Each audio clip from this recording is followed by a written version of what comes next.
Dr. Ranganathan, look, we've heard two partisans and one former member of parliament who has taken a statesman-like position tonight.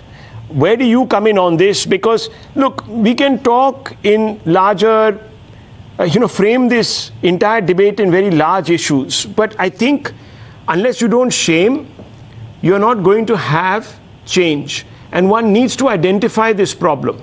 Who takes the lead here? Yeah, hi Rahul. It's great to be back on Converse, which is far and away, in my opinion, the best program on news television right now, even better than India on Front, if you don't mind my saying so. And it's great to be amongst friends, even though they might disagree with me or I might disagree with them. The real issue is what you talked about, and let me go straight into the nub of the whole issue. But before I do that, I just heard my good friend Pawanji saying that he's never leapt onto the aisle or rushed to the well. Well, it is entirely appropriate that he's no longer the member of parliament, because people would ask, what the hell are you doing there? If you never rushed to the well, you don't belong there. But I mean, that's how far we have descended. But the fact of the matter is, if I can get back to the issue, and the issue, Rahul, you talked about democracy. You talked about a historic occasion that we're going to have next week. Well, let me say this, democracy, more often than what we'd like to admit, is not so much the defeat of the elected as it is the defeat of the electorate. And let me say, one of the most iconic speeches that were given in the older parliament, if I can say so, was, of course, Pandit Jawaharlal Nehru's tryst with destiny. I don't know who's going to inaugurate this and the kind of speech that will be given for the new parliament. But if I can say this tongue in cheek, what we've done is not tryst with destiny over the last 75 years. We've messed with our destiny. And it is my thesis that much more important than where you say something is what you say something. What you say is more important than where you say it. So I put to you that increasingly on the great issues, the major issues that would catapult this country of 1.4 billion people to middle income economy, which is what we all should really worry about, that our GDP per capita right now is $2,500 or $2,000. It should really be $15,000 to $20,000. This is all that matters to every one of us. Every one of us.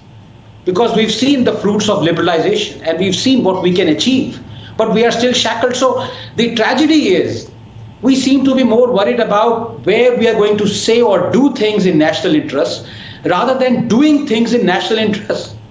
And I think it would be what should have taken us 5 or 6 years to catapult ourselves or leapfrog, as the term goes to middle income economy, will now take us decades.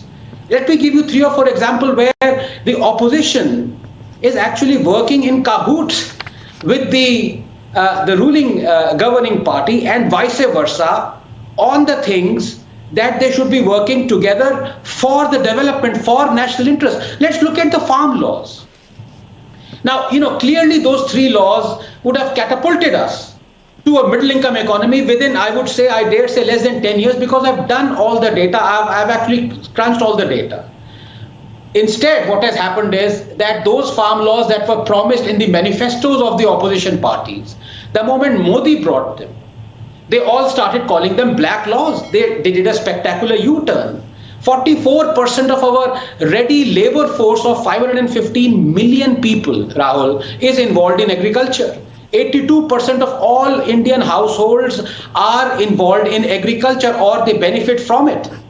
In the West, rather than 44%, it is 2 to 3%. These farm laws would have really benefited us in more ways than one. And what has happened without any logical reasoning? The government has taken back those farm laws to placate the opposition or whatever factions they may be. We have gone against national interest. Let me give you another example. And there, by the way, the opposition sides with the Modi government in taking back that farm laws. So it doesn't matter from which rostrum they would have shouted, whatever they did. The fact is that in cahoots, they worked against national interest, and we're going to pay for it as Indian taxpayers. Number 2, 1,833 public sector units we have. 400 of them are non-functional. Every year, the allocated budget which Ms. Sitaraman is going to table in the parliament, 21% of that goes up in propping up these sick PSUs. But rather than the opposition saying, agreeing with 2013 Modi avatar that the government has no business to be in business and he himself has taken a U-turn, the opposition doesn't want any privatization except for Air India. There has been not a single privatization. There has been disinvestment in one PFU, but it has been invested by another PSU.